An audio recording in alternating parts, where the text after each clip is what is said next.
Pár vecí, ktoré nerobiť vo vlaku.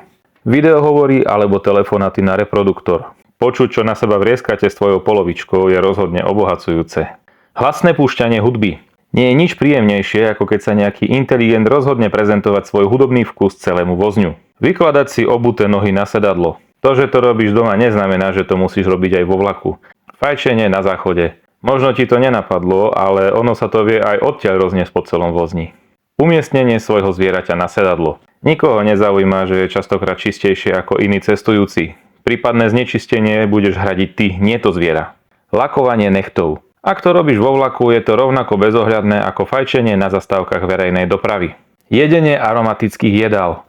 Tebe to žalúdok možno upokojí, iným zas nadvihne. Ak sa nájde jeden slabší jedinec, ktorý to nevydrží, spustíš reťazovú reakciu. Keď ste sa dostali až tu, tak si kliknite aj na ten odber. V komentároch dopíšte, čím spolucestujúci vytáčajú vás a nezabudnite, meškanie je bonusová jazda zadarmo. Nazdar.